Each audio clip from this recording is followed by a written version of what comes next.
Hi there everyone, and welcome to another episode of D&D Horror Stories with D&D Doge. In today's video, we have a story about a duo of dungeon masters that secretly plot to ruin one player's fun. Then, we have a story about a Dungeons & Dragons player that uses PTSD as an in-character excuse to be that guy. But before we get into these two stories, if I sound a bit off in today's video, I have a bit of a throat ache, so that would be the reason. But you know what always makes me feel better? When people like and comment on my videos. So help a Doge, and leave a like. Oh, and kitties always help as well.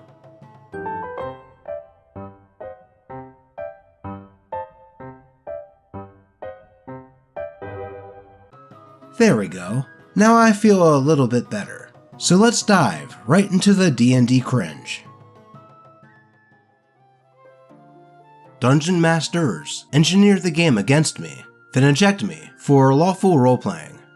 By Reddit user, Standard War 8625. Hey y'all, first time, long time, and I very much appreciate the avenue to finally express this story fully. First up, a little background. So, I was mostly a Call of Cthulhu and Shadowrun kid coming up, but I always wanted, like, a proper meat and potatoes D&D experience. So when a group of dudes I knew offered to finally start up a regular game, I was way excited. I bought the, at the time 4th edition, new starter set. I rolled up a Wood Elf Paladin and basically ran to the first session with bells on and all of my materials at the ready. I would be joining 2 rotating dungeon masters, both of whom also had player characters, a human sorcerer and a half-orc druid. Well, co-DMs, each with their own DMPC. This can only turn out well. Another new player, a human ranger, and another longtime friend of the DMs, a Kender rogue. Right away, I'm told everything I've prepared is wrong, and that these DMs only accept 3.5 edition, and won't be switching mechanics ever. Remember this, it becomes important. Being the eager sap, I say no problem, and then start to transpose my character into 3.5. I'm then hit with my second red flag. The narrative we will be playing out is apparently a sequel to this massive, years-long campaign that the DMs and the Kender Rogue played out previously during college. The human sorcerer is a returning character, and the world itself is a crazy complex amalgamation of Dragonlance, Eberron, and Forgotten Realms, all of which I'm only passingly familiar with at this point. The entire time I was in this party, I pleaded for some sort of primer or even a quick download of what the story was so far, which apparently involved the world being completely, quote, rebooted once, and the human sorcerer becoming the world's leading religious figure, but never got it. But again, I tried to make do, trying my best to play my character as I thought he should be played, and keeping my actions within the lawful good territory. And for a bit, the game was actually pretty fun. We played through a castle siege, and ousted a necromancer from a keep, which then became our base, and it was generally a good time. But as we progressed, I started to notice that, as I was the only lawful good character, the Kender Rogue took a special interest in, quote, messing with me. I guess trying to find some sort of Flint/Tasselhoff vibe for the party, but it was always weirdly petulant. It was framed as role-playing moments, but mechanically, he would just constantly steal either quest items or weapons, and the dungeon masters would allow him to whisper what he was trying to steal to them before rolls, and then you would try to use something, and they would say that it wasn't in your equipment anymore. And the higher he would roll, the more important the item he would be taking. This happened constantly, and often would put me, and only me, on the back foot for combat encounters, and went far beyond just Kender misplacing as it progressed. Then came the shift to Pathfinder.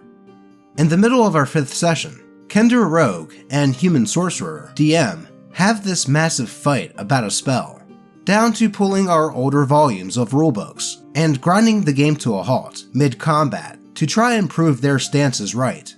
Kender Rogue eventually huffs and puffs, and then sullenly says, "This wouldn't have happened if we were just playing Pathfinder." So Human Sorcerer DM screams back that if he wants that, then by God, he'll get it. So now I have to translate my character and find comparable equipment a third time with a rulebook I don't even know or own for that matter. Man, changing systems mid-campaign, all due to an argument. That's the mature thing to do. So now, I'm both lost narratively and mechanically, but I still want to play because nobody told me no D&D is better than bad D&D yet. So I'm still trying to be the group's tank. The Kender Rogue then takes a super weird turn. Now, instead of stealing, he's trying to goad my character into unlawful acts. Casual murder, cruelty towards NPCs, just whatever opportunity presents itself. The Dungeon Masters think this is hilarious, and now these impasses are starting to show up in narrative. I was forced into working with evil wizards. I failed a death save during a boss fight and was told that my god didn't allow me into heaven, which I had to turn into a character development moment, and was constantly shouted down when I objected in character to nonsense, then harangued into, quote, not being a pussy because I was holding the game up. Well, it certainly sounds like OP is finding out the hard way that no D&D is better than bad D&D, or Pathfinder, apparently. This comes to a head during our 10th session, where we come across a town that is under the thrall of a lich who is trying to sacrifice the townspeople to these wells of magic that will spawn more horrors if they are activated. We engage, but I am trying to focus on keeping the innocents out of the wells. I ask the party for help, especially the ranger, because he's a pretty decent ranged sniper and has coded sleep darts from our loot table. But they all move down the map, quote, out of earshot. A townsperson slips by me, a child no less. My turn is interspersed with the rest of the party's push forward. I try a non-lethal attack. I'm told it's not enough to knock him out after my roll. I try a grapple. I'm told he slips from my grasp after my roll. I try to wrap him in a rope. I'm told the rope snaps after my roll. I'm begging for someone to help me. A Tanglefoot bag, a spell, anything. Though they, quote, don't hear me, and continue the fight. Finally, with no spell slots and nothing else that could hold him, I try a pommel strike, not knowing that in Pathfinder, it's not a dazing attack. It's just an attack. Dungeon Master Half-Orc Druid informs me that not only is the kid dead, but he also fell into the well, spawning a whole other wave, all of which are now focused on me. And the kicker? Since I've killed an innocent, despite his possession by the lich, all of my paladin powers are stripped, and my attuned weapon and mount are now inactive. Man, that sounds like some really bad luck, huh? I'm devastated. I ask the rest of the party why they didn't help, and Kender Rogue simply says, "We wanted to see what you would do." He then steals my sword and mount piece after I'm downed. No one ever healed or buffed me because, quote, I don't need them anymore, and the fight continues. After the session, I'm trying to get some clarity about what happened, and all Half-Orc DM tells me is that I needed to be, quote, checked, because I was, quote, being pissy about everyone's fun. I point out that I'm just playing my character in class, and then he flatly tells me, yeah, well, it's more fun to see heroes fall. And when I press about this, citing that it's pretty shitty to hamstring the party's only tank, he admits that the whole set piece was planned with Human Sorcerer DM, with this very outcome in mind. Nothing I could have done would have mattered.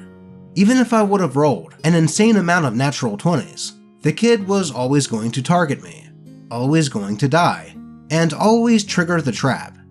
The only choice I would have would be deadly force, and both dungeon masters were gleefully excited about that. So, not bad luck then, just bad dungeon masters. Admittedly, I lose it. Not only am I just really sad, but I feel like a total idiot for staying as long as I did, with a party that was actively screwing me over for a goof. I tell them, if this is the case, that I'm going to be working against them in future sessions, and once more, I'm insulted and called pissy for reacting the way I did. Immediately after, I stop going to sessions and tell the DMs to just write me out if this is the way they want to play. I never played or talked to this group again, but was told by the Human Ranger that my character died of quote, White Knight Syndrome later, after running into them. This was around 2010 to 2011, and I've only just now, this year, started to play games again, and I'm actually having a blast now. Thank you all for the time and platform to finally expel this to players and DMs that would understand. TLDR. Rotating dungeon masters stack game mechanics and narrative against me as a gag. Yeah, that sounded like an all-around crappy experience. It's one thing to just have a run of bad luck during a session, but to find out that nothing you would have done would have changed anything, and that the dungeon masters plotted the whole thing just to spite you is quite the douchebag thing to do. At least OP realized that he was with a crappy group after getting stepped on for that long, and decided to leave after that. As I would say, staying and making a new character just to work against the party would have just led to more bad games, and that OP would probably still have both DMs targeting them. It is a shame that this turned OP away from D&D for 14 years, but at least it sounds like he gave it another shot, and has found a group worth playing with.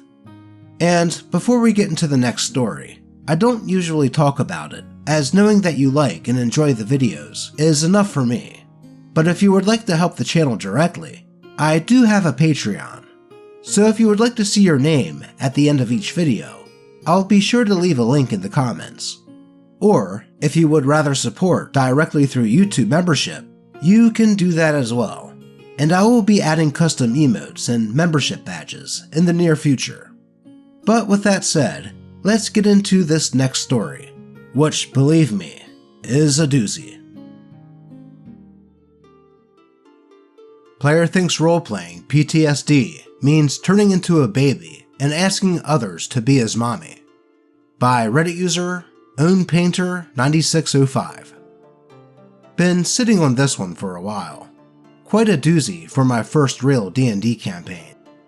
For context, I was in a Discord group with gaming acquaintances, and one of them sent out an open invite for running a D&D campaign.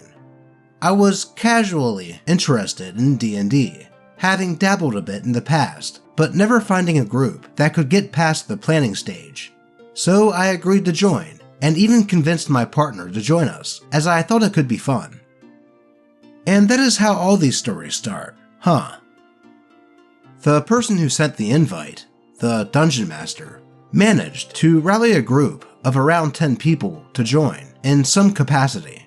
Some were going to play, while others were going to listen in like it was a podcast to see if they had interest, since we would be playing in a Discord voice call anyway. Dungeon Master asked what kind of campaign vibe people wanted.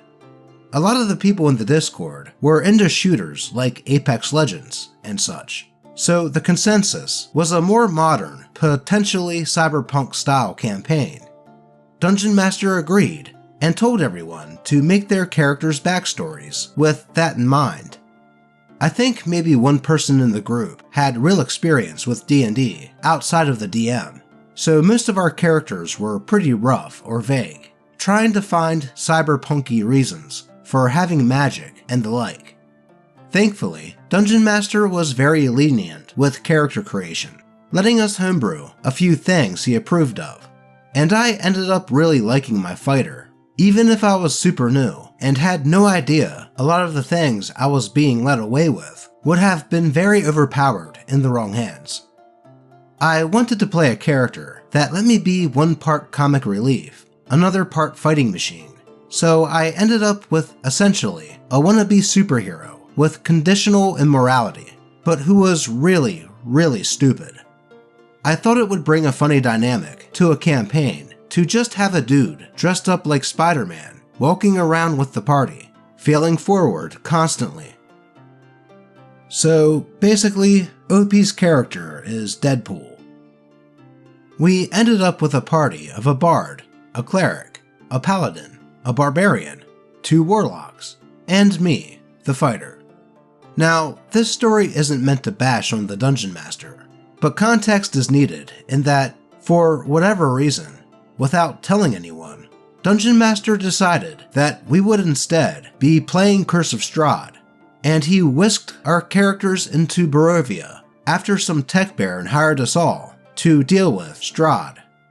This was weird, and made a lot of our characters have a very hard time meshing with the setting. Not many Barovians were super cool with the strange, masked man running around asking if there were any bad guys that needed a beating. Most of the rest of our party could get away with just being a little out of place, except for the problem player, the barbarian. He was playing a war veteran in a full mech suit, choosing Aarakocra as his race so that he could give the mech suit wings, and to make the joke that he was a bald eagle to really sell it. Interestingly, Barovians do not question giant robot birds. As the title states, he also decided he would have very bad PTSD. In the party's first meeting, this PTSD made him try to attack one of the other party members for, quote, not following his orders. Man, you can already tell that this player would be a joy to play with. Our party dynamic was off to a horrible start because of it, with none of us entirely sure why our characters were going anywhere with each other. Thankfully, we made it through a full session of combat without too much of a hitch. It was a big learning curve, as most of us had no idea what we were doing, and we almost had a few party members have their characters outright die in our first combat. But we made it out, landed in Barovia, and bumbled awkwardly to Curse of Strahd's much beloved Death House. At the start of the Death House, we all were still generally having a good time. My partner had started to take more of an interest in the game. There were laughs to be had about my character and Barbarian teaming up to tactically sweep every room like dorky SWAT impersonators.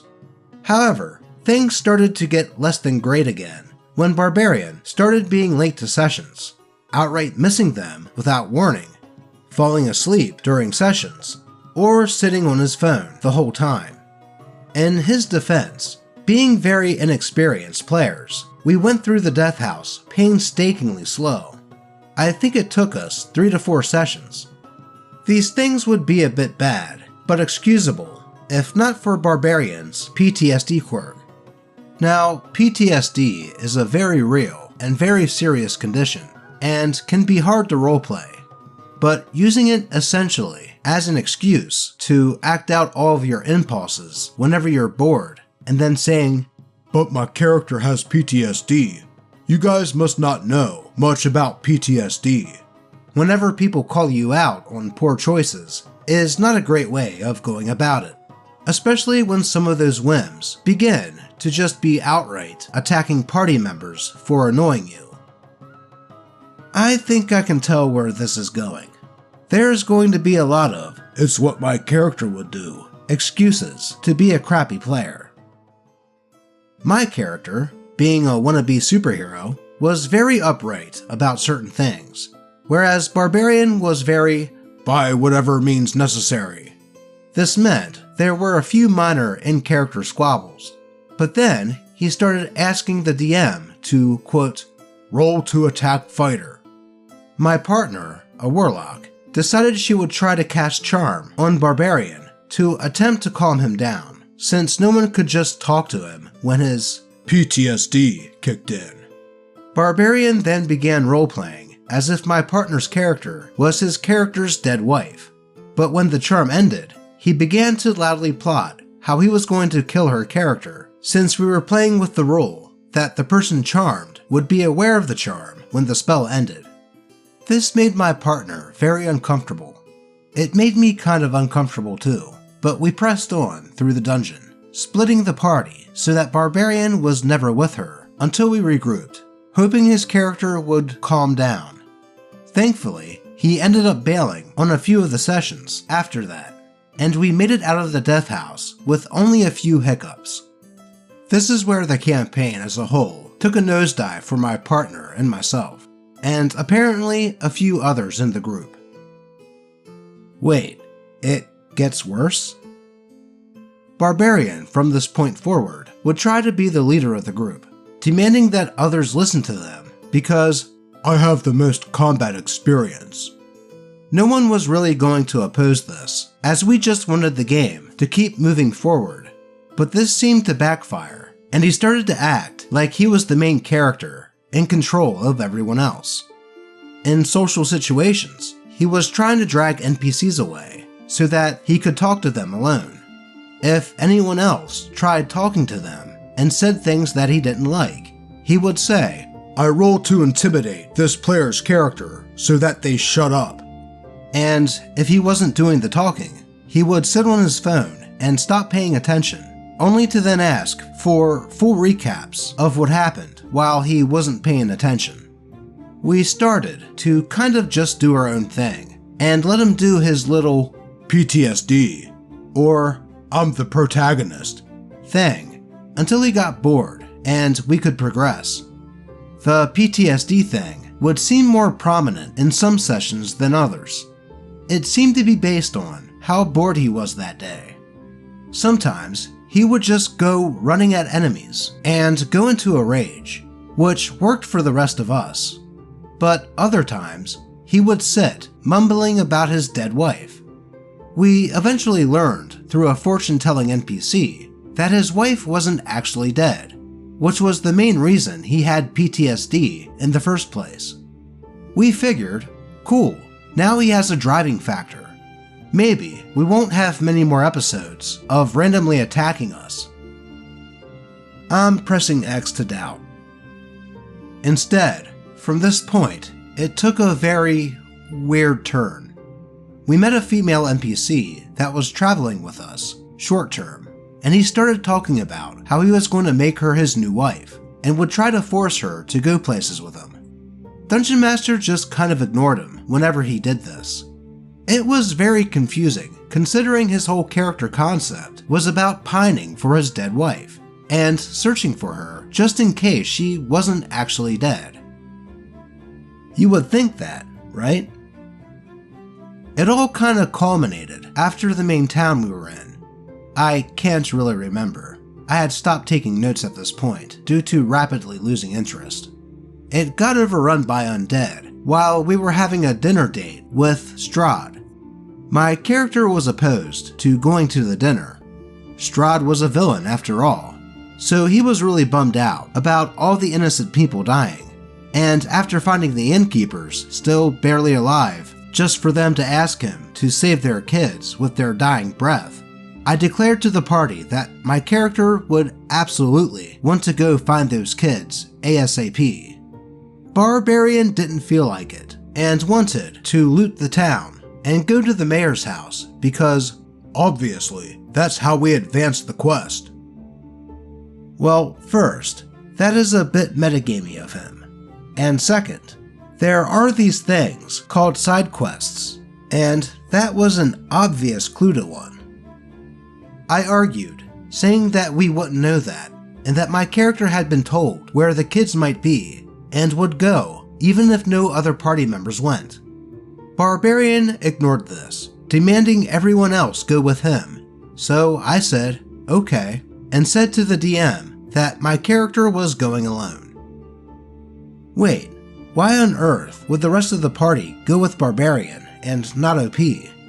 Perhaps they just didn't want to hear Barbarian whine, or have another, quote, PTSD episode.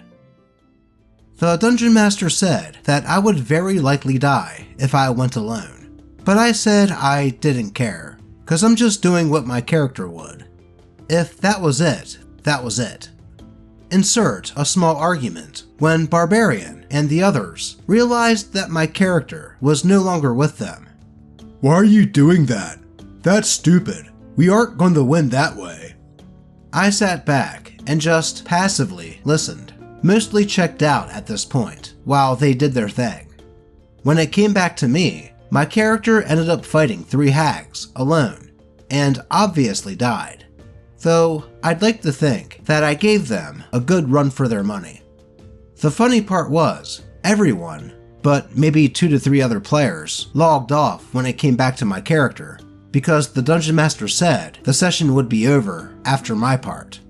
Barbarian, unsurprisingly, joins the next session with, "Wait, how did your character die?" I had miraculously found the will to keep playing, despite the campaign being a bit dead in the water. At this point, most people seemed to just be playing by obligation of not wanting to be that guy. The only that guy I'm reading about here is Barbarian. I made a new character, a rogue whose sole purpose was to try to roleplay with the party enough to maybe get them interested again.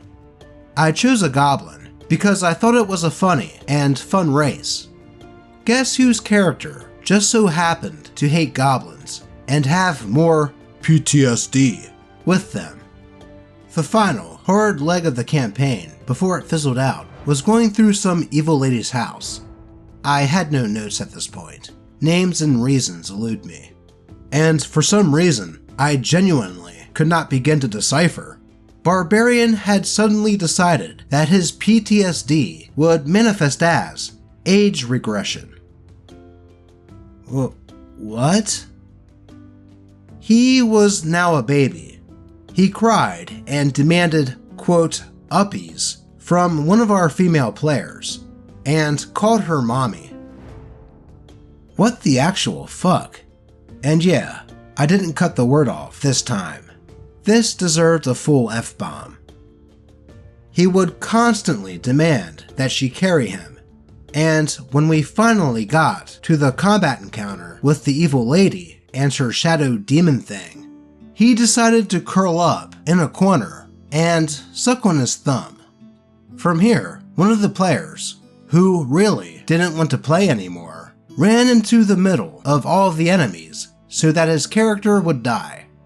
My rogue stuffed my partner's character into his bag of holding and legged it out of the house, and the rest of the party ran too.